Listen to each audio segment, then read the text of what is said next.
बच्चों, कैसे हैं? मुझे आशा और उम्मीद है आप लोग बोर्ड की परीक्षा की तैयारी अच्छी तरह से करते होंगे।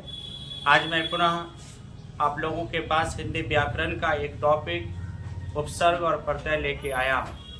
उपसर्ग और प्रत्यय आपके परीक्षा में 2 नंबर का उपसर्ग और 2 नंबर का प्रत्यय पूछे जाते हैं।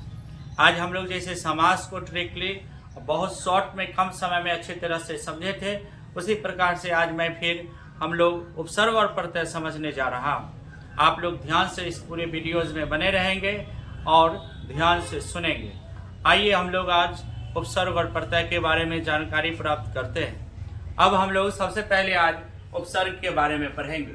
उपसर्ग, जो कि इसको इंग्लिश में हम लोग प्रीफिक्स कहते हैं। उपसर्ग को इंग्लिश में क्या कहते हैं? प्रीफिक्स कहते हैं। उपसर्ग का मतलब होता है पहले लगने वाला।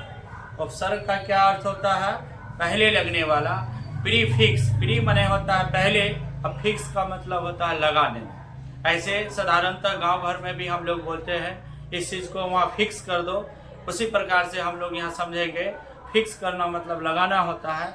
जब किसी शब्द को किसी शब्दांश के पहले लगाते हैं वही उसका उपसर्ग कहलाता है। जैसे कि मैंने यहाँ लिख दिया हूँ, ऐसे शब्द जो किसी शब्दांश के आगे लगकर, है ना, पहले, आगे का मतलब पहले, ये शब्द का पहले देखिए मैंने हार है, हार का मैंने पहले क्या लगाया है? प्र, तो इसका मतलब पहले हुआ, या आगे भी हम इसको बोल सकते हैं प्रहार। अब आप पहले लगकर उसके पूरे अर्थ को ये क्या कर देता है? बदल देता, मतलब शब्दांश के अर्थ को बदल देने वाला अर्थ ही उपसर्ग कहलाता है। ऐसे शब्द जो पूरे शब्दांश के अर्थ को पहले लगकर बदल देता है, इसको ध्यान से सुन लेंगे। जो शब्द पहले लगकर पूरे शब्दांश के अर्थ को बदल देता है उसी को क्या कहेंगे? उपसर्ग कहेंगे। उपसर्ग को इंग्लिश में प्रीफिक्स कहते हैं। उसी प्रकार से अनु उपसर्ग है। अनु क्या है? उपसर्ग है। अगर शासन है, शासन के पहले अगर मैं अनुशासन लिख दिया, अनु उपसर्ग जोड़ दिया तो अनुशासन हो गया, और अनुशासन में अनु उपसर्ग लगा हुआ। शासन फिर मैंने लिखा, शासन में प्र उपसर्ग जोड़ देने से वो क्या कहलाएगा? प्रशासन। इसके अर्थ को वो क्या कर दिया? बदल दिया। इसी प्रकार से हम लोग उपसर्ग के अलग अलग जो है संख्या जितनी है उसका नाम, कौन कौन सा शब्द, कौन कौन से नाम है उसके बारे में जानेंगे। टोटल उपसर्ग को, प्रीफिक्स को हिंदी व्याकरण में हम लोग संख्या में पढ़ेंगे तो ये लगभग 19 है। उपसर्ग की लगभग टोटल कितनी संख्या है? 19। आपके परीक्षा में, आपके एग्जाम में आपको यही पूछेगा। जितना मैं संख्या अभी बता दिया हूँ, इतना ही शब्दों से, इतना ही संख्याओं से एग्जाम में आपको आएंगे प्रश्न। इससे अलग बिल्कुल नहीं होगा, इस चीज को ध्यान रखना। जैसे 19 उपसर्ग में ये सभी उपसर्ग का नाम है अल, एन, कम, खुश, गैर, दर, ना, फिल, बर, अति, अधि, निर, अनु, अभि, उप, प्र इत्यादि। ये सब क्या है? उपसर्ग का नाम है। ये सभी उपसर्ग के लिए मैं बाद में पढ़ाने के बाद आपको समय दूंगा स्क्रीनशॉट करने के लिए। इसको स्क्रीनशॉट करके आप लोग रख लेंगे और उसको नोटबुक में लिखते रहेंगे। लिखते लिखते लिखते लिखते आपको अवश्य ये रिवाइज होते चलेगा, और अलग अलग पब्लिकेशन के पुस्तक से आप बनाएंगे ताकि आपका नंबर कहीं से कटने की कोई गुंजाइश ना लगे। इसका ध्यान रखना। इसके बाद हम लोग देखिए, ये पार्ट फर्स्ट हुआ, ये 1 नंबर, मतलब पहले इसको पूरा करना। इसके बाद ये 2 नंबर लिखा हुआ, दूसरा नंबर में इसको पूरा करना है। दूसरा नंबर में हमको प्रत्यय पढ़ना। प्रत्यय को इंग्लिश में क्या कहते हैं? सफिक्स कहते हैं। प्रत्यय को इंग्लिश में क्या कहते हैं? सफिक्स कहते हैं। प्रत्यय का मतलब होता है पीछे चलने वाला या पीछे लगने वाला, है ना। यहाँ लिखा हुआ पीछे लगने वाला या चलने वाला को ही क्या कहेंगे? प्रत्यय कहेंगे। ऐसे शब्द जो किसी शब्दांश के पीछे लगकर उसके अर्थ को क्या कर देता? बदल देता। मतलब जस्ट उपसर्ग का उल्टा क्या हो जाएगा? प्रत्यय होगा। उपसर्ग में कहाँ लगता था? आगे लगता था, और प्रत्यय में कहाँ लगेगा? पीछे लगेगा। इसको ध्यान में रखना। प्रत्यय, प्रत्यय का मतलब होता है पीछे चलने वाला या पीछे लगने वाला को ही क्या कहते हैं? प्रत्यय कहते हैं। अगर आपके बेंच के आप आगे बैठे हुए हैं तो आप उपसर्ग होंगे, और आपके पीछे कोई बच्चे बैठे होंगे, उनके पीछे कोई बच्चे बैठे होंगे, तो वो उसका क्या हो जाएगा? प्रत्यय हो जाएगा। इसको समझने के लिए जैसे देखिए यहाँ बिटिया लिखा हुआ, तो बिटिया में कौन सा प्रत्यय लगा हुआ है? इया प्रत्यय लगा हुआ है। टिकाऊ लिखा हुआ है, टिकाऊ में कौन सा प्रत्यय लगा हुआ है? आओ प्रत्यय लगा हुआ है। सोनार है, सोनार में क्या है? आर प्रत्यय लगा हुआ है। इसी प्रकार से अगर हम लोग बहुत सारे प्रत्यय का अगर उदाहरण के साथ समझ लें, अगर इसको अगर कॉन्सेप्ट क्लियर अगर आपको हो गया हो तो हमको लगता है कि आप समझ गए हो। 4-5 बुक से आप बना लेंगे, अगर आप प्रश्न अभ्यास कर लेते हैं तो आपको बहुत अच्छा लगेगा। और समझ जाने के बाद 5-7 बुक नहीं 20-50 बुक से बना लीजिए, उससे आपका नंबर नहीं कटेगा, 100% सही होगा। और उपसर्ग प्रत्यय भी आपको प्रवेश परीक्षा में भी पूछता है, प्रतियोगिता परीक्षा जिसको बोलते हैं, इंग्लिश में उसको कंपटीशन एग्जाम बोला जाता है। कंपटीशन एग्जाम में भी उपसर्ग प्रत्यय के बारे में बराबर पूछता है।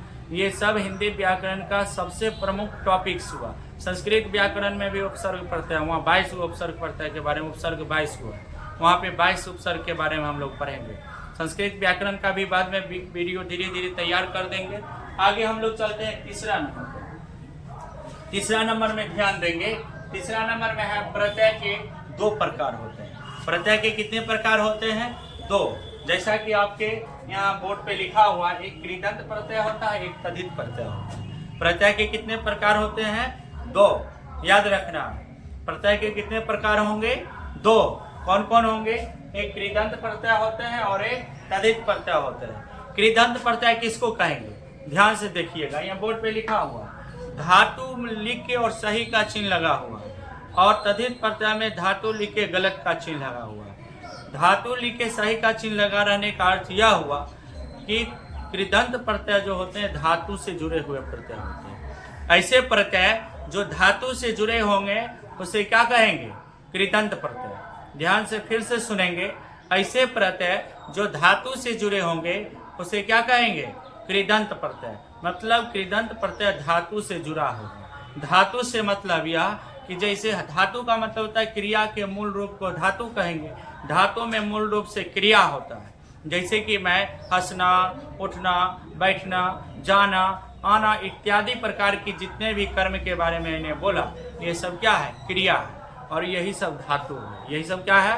धातु है। ऐसे प्रत्यय जो धातु से जुड़े होते हैं उसे कौन से प्रत्यय कहेंगे? कृदंत प्रत्यय कहेंगे। और ऐसे प्रत्यय जो धातु से नहीं जुड़े रहेंगे उसका उल्टा हो जाएगा, इसलिए यहाँ देखिए धातु के बाद में क्रॉस लगा दिया। ऐसे प्रत्यय जो धातु से नहीं जुड़े होंगे उसे कौन सा प्रत्यय कहते हैं? तद्धित प्रत्यय कहेंगे। याद रखना, ऐसे प्रत्यय जो धातु से नहीं जुड़े होते हैं उसे तद्धित प्रत्यय कहेंगे। इसको आप लोग बढ़िया से लिख लीजिएगा कॉपी में। लिखने के बाद याद भी करते रहिएगा घर पे, और वीडियोज को एग्जाम तक 20 बार कम से कम सुन लीजिएगा, ताकि आपको किसी भी प्रकार की नंबर कहीं से ना उपसर्ग में ना प्रत्यय में कहीं से कटने की कोई गुंजाइश ना रहे। इस चीज़ को ध्यान में हम लोगों को रखना है। अब देखिए हम लोग कृदंत प्रत्यय के उदाहरण समझे थे। अभी तुरंत समझे थे कि धातु से जुड़े जो प्रत्यय होंगे उसे कृदंत प्रत्यय कहते हैं। जैसे देखिए, आइए समझते हैं। धातु से जुड़े प्रत्यय, पढ़ाई हो गया, पढ़ाई धातु से जुड़ा हुआ। पढ़ना क्या है? काम है। लिखाई हो गया, भराई हो गया, हंसाई हो गया, ये सब क्या है? धातु है, ये सब क्रिया है। और इस समय देखिएगा आई प्रत्यय लगा, प्रत्यय आई समय आई है लगा हुआ। और प्रत्यय का कौन सा प्रकार पूछेगा? कौन सा प्रकार है? तो कृदंत बोलना है। क्या बोलना है? कृदंत प्रत्यय। क्योंकि जो प्रत्यय धातु से जुड़े होते हैं उसी को तो कृदंत प्रत्यय कहते हैं। आगे है तद्धित प्रत्यय। तद्धित प्रत्यय में जो प्रत्यय धातु से जुड़े नहीं रहेंगे। अब देखिए यहाँ बुढ़ापा है, बुढ़ापा धातु से नहीं जुड़ा हुआ है। इसके बाद धनवान है, धनवान किसी भी प्रकार के धातु से नहीं जुड़ा हुआ है। लोहार है, लोहार किसी धातु से नहीं जुड़ा हुआ है। इसके बाद सोनार है, ये भी किसी धातु से नहीं जुड़ा हुआ है। तो कुल मिला के हम लोग को प्रत्यय हमें लगता है अवश्य समझ में आ गया होगा।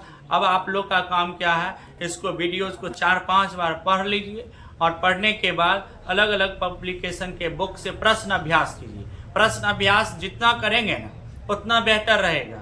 सेल्फ स्टडी का मतलब ये समझ लीजिए, अगर शिक्षक आपको 3 घंटे पढ़ाते हैं तो उसको घर पे आप 6 घंटे उस पर मेहनत पुनः करना है। वही सेल्फ स्टडी असली हुआ।